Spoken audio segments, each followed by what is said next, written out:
Welcome to Crazy Shit in Real Estate, a weekly podcast where I walk you through some of the wildest, most unbelievable stories you'll hear from the world of real estate. If you like real estate and you love crazy, this is the podcast for you. Before we get any further into this episode, I've got some information to share. This episode is sponsored by Follow Up Boss, one of the leading CRMs, client relationship managers for residential real estate. Tons of top producing agents and some of the fastest growing teams out there are using Follow Up Boss to increase lead conversion, eliminate busy work that you're not doing anyway, and frankly, deliver a higher class experience in real estate to everybody who chooses you as their realtor of choice. So if you're going to keep listening to this, which I know you will, there's more information and a personal review of Follow Up Boss. For more information, go to followupboss.com/crazy. Hey y'all, I'm Leigh Brown, and this is Crazy Shit in Real Estate. Today's a little bit different than most of my other shows because this is episode 300. I don't even know how this happened. Frankly, I started this show in August 5 years ago and really just guessed as I went. And it's turned out to be the most amazing experience ever because I have met some of the most fascinating people. And I hope that you've enjoyed meeting them too. One of the things that I know about the podcast is that it's far more authentic when I don't know what's coming next. And so I don't get the story from our guests before they show up, which allows me to hear the stories right along with you and to learn right along with you. And isn't it why we love real estate, that it's a very collegial and connected business?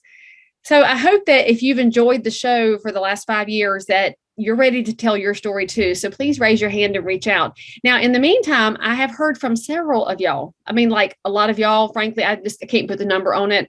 Hey, Leigh Brown, why haven't you told your stories? Well, it never occurred to me to tell my stories because I wanted to focus on you. So for episode 300, I'm going to tell you a couple of the crazy things I've encountered in 21 years as a professional realtor here in Concord and Charlotte, North Carolina. Now, first of all, you should know, if you're not a geography major, that Charlotte's metro area sits on the state line. So I am a North Carolina realtor and a South Carolina realtor, and I have worked all over the place in my 21 years. So in that process, a lot of things have happened, and I tried to think of a list, and frankly, I think I've blocked out a lot of the things that have occurred over the years, but I have changed the names for the guilty as I like to do. And I'm working really hard to remove more of the salty language from my life. So I'm trying really hard here, y'all. You should pray for me. So I will tell you that the very first house I ever sold, those folks who used me, God bless them, are still some of my dear friends. Love them to pieces. They named their daughter after me, which is a crazy thing in real estate, but also, if you're a member of the public, you may not even realize that's how close you might get to your realtor, that you might buy a house when you're a young little married couple and then you get pregnant, and because you became friends with your realtor and you liked her name, that your daughter gets to carry her name. And then your realtor, by the way, all these years later sends graduation presents and texts her because I love that girl. So anyway, this very first house that I sold, I did not know everything then that I know now. And I still don't know everything, which is why I love real estate.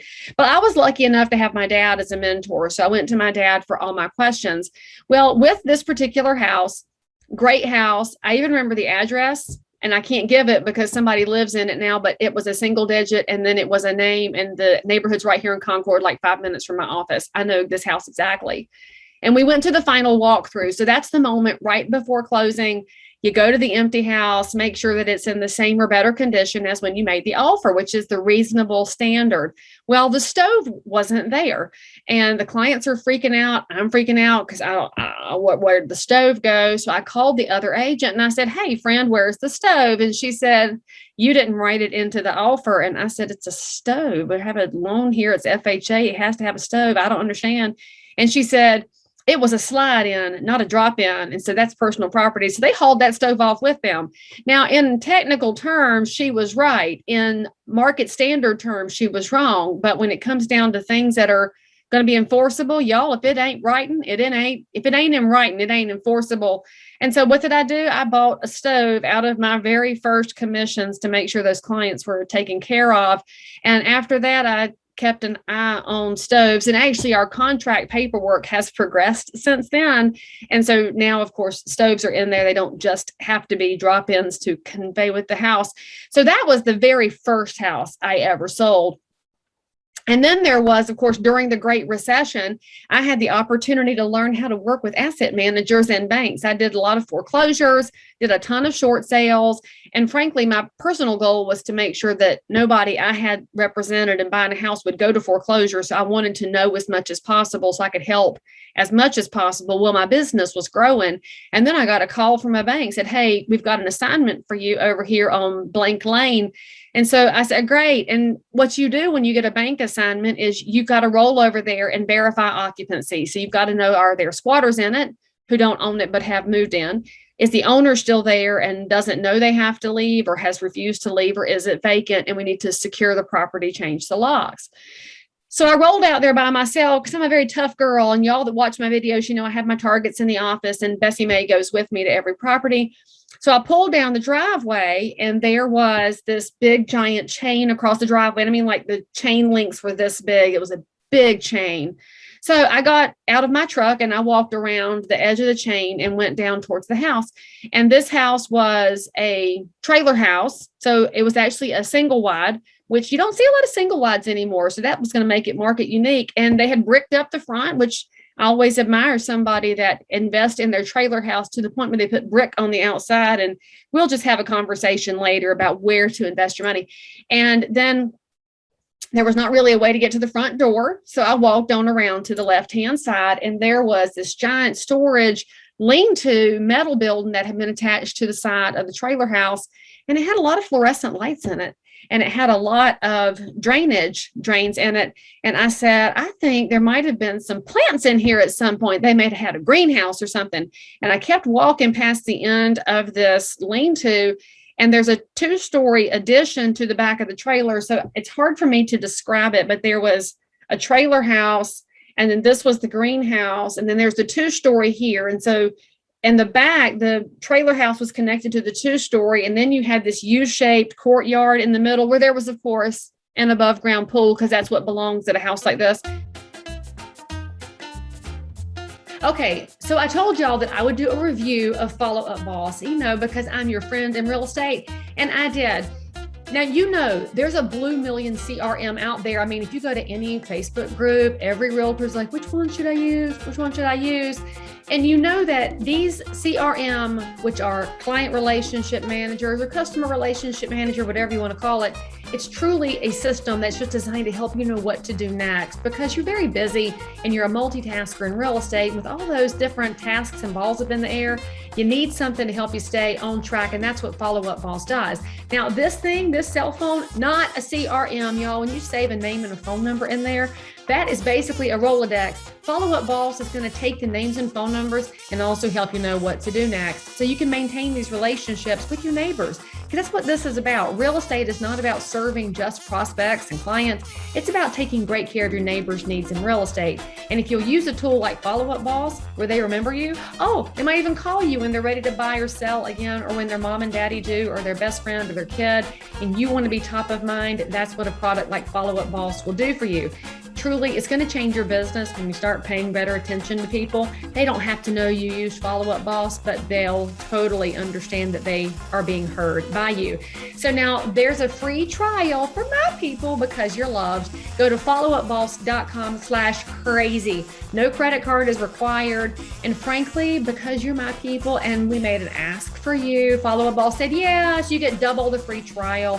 That's actually enough time to log in, put some pieces in it, and watch it change your business as it has for so many realtors and teams nationwide. Again, go to followupboss.com/crazy to start your free trial today. So we had a stick-built 2-story attached to a trailer, attached to a shed with a pool. And so I said, well, okay, let's walk on in. And so I walked on in the door, and where there were needles on the ground everywhere. And I don't know if they were, diabetic or something, who knows, but there were needles everywhere. And I went into the trailer house, and in the dining area, there was an IV bag hanging from the breakfast room light fixture. I said, well, I think I'm going to take a few photos because the bank likes to see a house. And I hightailed it out of there because I was just getting the real creep factor. And y'all were thinking, Why were you there by yourself? I know, right? Because I was younger and not as smart then. And so I came back out and I'm walking up the driveway to get back to my truck. And there is a gentleman there who's maybe, 30 years older than me, holding a shotgun pointed right at me. And he said, "What are you doing?" And I said, "Hey, I am a realtor and I'm working for the bank, checking on this property back here." He said, "Well, you can't be on this driveway." And I said, "Well, it's the driveway to this house." He said, "That is my driveway." And I said, it's the driveway to this house, like it's pointed straight at the house." And he said, "No, it's my driveway." Now at this point, he had put the gun down. He was just trying to, secure his property. And so we had a little conversation. And then as it turns out, he was going to require compensation for anybody to use that driveway because they had never deeded the access or deeded an easement. So I went back to my office and I called the asset manager over at the bank. And I said, "Hey, so for us to sell this, we're going to need to secure access." And so the bank then had to have a conversation with this very direct gentleman. He's very direct. And they had a conversation about this. And he got a check for $25,000 from the bank to make sure that this property could have access on the driveway. And then we sold the whole house itself for $65,000. And so the bank actually got almost nothing out of this wild property and paid the neighbor for the driveway. And I don't know who lives on it now because frankly, y'all, I'm afraid to go back over there. So that was a really crazy scenario. And it's also why I do carry and I have a concealed carry permit, because in real estate, we don't often talk about the safety aspect, but realtors are very happy to have an opportunity to sell a house, and you will roll out there without thinking about the fact that the neighbor may come out and point a shotgun at you. So you, first of all, should know your stuff, so you're confident enough to answer his questions without, peeing on yourself, and also should be able to protect yourself in all scenarios. But frankly, I should have had somebody with me. I totally admit that now. So the last story I will share with you is the one that nobody believes. It's absolutely true. And frankly, it's my family. So this would tell you, stabilize that. This will probably tell you more than you ever wanted to know about Leigh Brown. So I come from a very large family, and by large, I mean on my mama's side, there's a whole bunch of us, and on my daddy's side, there's a whole bunch of us, and we're connected to all of the strains. So in your family, you have paternal grandparents and you have maternal grandparents. So we're connected to all four major branches of the family because that's who we are. We love our people, and crazy or not, we just power through as family. Well, one of my cousins was married to somebody and they just weren't a good fit. I mean, it wasn't happy, and they weren't solid in the Lord. It was just a rough time. So he killed her, and he didn't mean to, I don't think. I think he was just losing his mind. And so he smothered her, and it was crazy, right? Well, then he freaked out after he'd done it. And so he put her body in the car and hauled her across state lines and dumped her in the river in South Carolina, which, as it turns out, if you didn't know state law, the biggest crime he committed was taking her across state lines. So, of course, he gets arrested, taken to jail. He's still in jail, but for those of y'all that are concerned, he did find the Lord. And this whole thing was just wild, right? So house is vacant. There's no kids involved, and he's in jail and she's gone. The police took over the computer and the hard drive. And then they said to him in court, if you'd have just waited 2 more months, she was going to leave you anyway. It was just wild, right? Just a wild scenario. Kind of sounds like a John Grisham or Brad Thor novel, like the beginnings of it.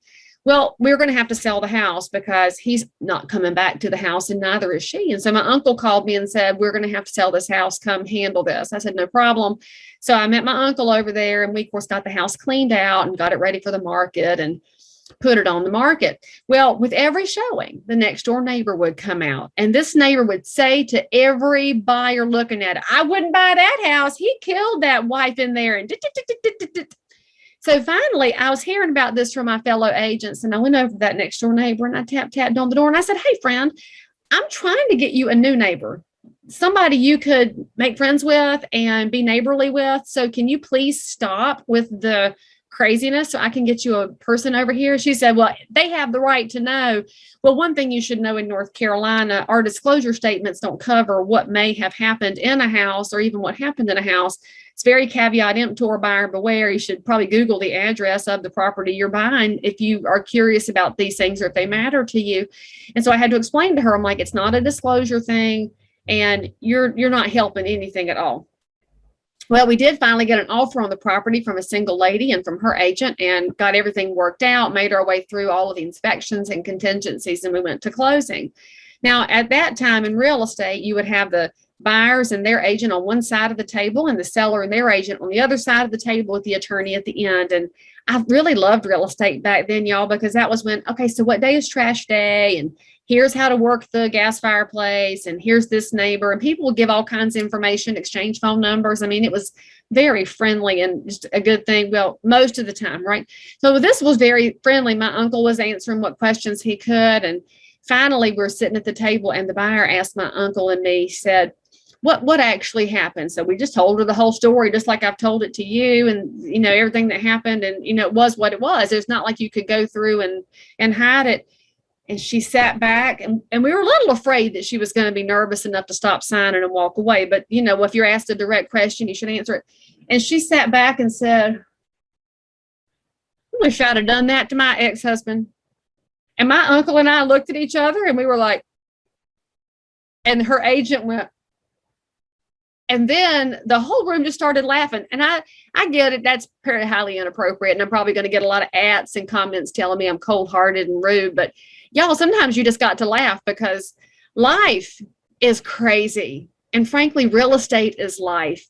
And by the way, that buyer still lives in that house, and she loves it. And for the record, she made friends with that next door neighbor, because that's what real estate's life. And I hope you enjoy this podcast as much as I enjoy putting it together. I love real estate. I love it because this is your piece of the American dream. When you have the chance to buy and sell real estate, whether it's your first house that you've never had a chance to own something of your own before, now you have yours, or you're a business owner who's outgrown your garage and now you need a commercial space, or you're a hunter and you need a land where you can go do your hunting in peace. Real estate means different things to different people, but I've yet to encounter anybody for whom real estate wasn't intensely personal and emotional and one of the joys of their life. And I think that's why so many realtors lean into this business, because they love being a part of all of these stories. And sometimes the crazy stories are emotional and heartfelt, and sometimes they're shocking, and sometimes they're just hilarious. But that's also the beauty of America, that there's a different outcome around every corner. But you have opportunities, and you have an opportunity to be a part of something that's different and better than you ever imagined. So I appreciate y'all for being a part of this show for 5 years. I'm excited to see what we do over the next 5.